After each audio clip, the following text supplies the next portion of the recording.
आज चर्च जाने वाले संत भी इसे अच्छी तरह से जानते हैं। पूरी मानव जाति को आदम और हव्वा के द्वारा किए गए पाप विरासत में मिले हैं जब उन्होंने भले और बुरे के ज्ञान के वृक्ष का फल खाया। लेकिन इस सिद्धांत को समझे बिना कि हम अनंत जीवन कैसे प्राप्त कर सकते हैं, वे फसह के महत्व को पूरी तरह से समझने में विफल रहते हैं और यह भी नहीं समझ पाते कि फसह को लाने वाले परमेश्वर कितने मूल्यवान हैं। उत्पत्ति की पुस्तक में परमेश्वर ने भले और बुरे के ज्ञान के वृक्ष का फल और जीवन के वृक्ष का फल के बारे में बात की, जो हमें सिखाते हैं कि जीवन का वृक्ष का फल उन फलों को संदर्भित करता है जो इसका सेवन करते हैं। मत्ती अध्याय 13 में परमेश्वर ने दृष्टांतों के माध्यम से दुनिया की सृष्टि के बाद से छिपी हुई सभी चीजों को प्रकट करने का वादा किया। तब अदन की वाटिका के दृष्टांत में जीवन के वृक्ष का फल का वास्तव में क्या है? मानव जाति को बचाने के लिए जो अच्छे और बुरे के ज्ञान का फल से खाने के बाद मरने के लिए नियत थे, उनके लिए जीवन के वृक्ष का फल से खाने का मार्ग खोला जाना चाहिए।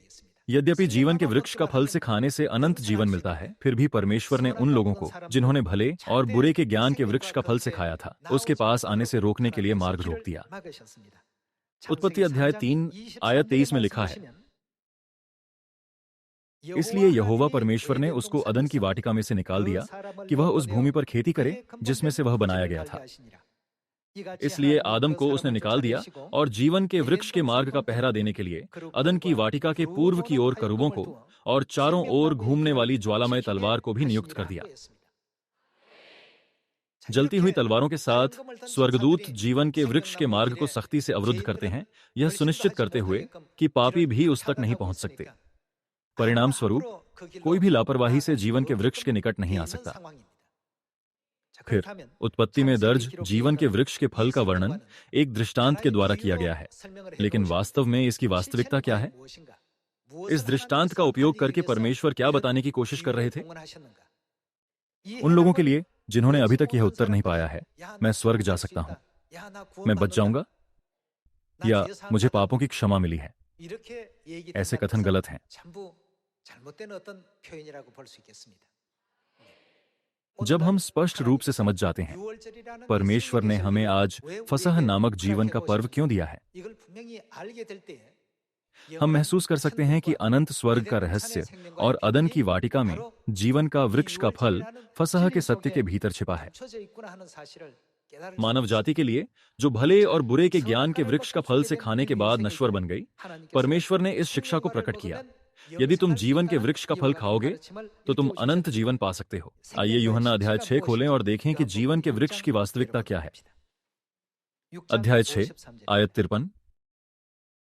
यीशु ने उनसे कहा, मैं तुमसे सच सच कहता हूं कि जब तक तुम मनुष्य के पुत्र का मांस न खाओ और उसका लहू न पियो, तुम में जीवन नहीं। जो मेरा मांस खाता है और मेरा लहू पीता है, उनके पास क्या है? अनंत जीवन उसका है। अदन की वाटिका में अनंत जीवन पाने के लिए किसी को क्या खाना चाहिए? यह कहा गया था कि अनंत जीवन के लिए जीवन के वृक्ष का फल खाना आवश्यक है। यूहन्ना अध्याय 6 में यीशु ने कहा, अनंत जीवन पाने के लिए तुम्हें मनुष्य के पुत्र का मांस खाना चाहिए और उसका लहू पीना चाहिए। केवल एक ही तरीका है जिससे परमेश्वर मानव जाति को अनंत जीवन देते हैं। परमेश्वर ने हमें एक ही मार्ग दिया है, और इस दृष्टांत के पीछे की वास्तविकता क्या है? क्या होता है जब हम यीशु का मांस खाते हैं और उनका लहू पीते हैं? उसने कहा, उन्हें अनंत जीवन मिलेगा।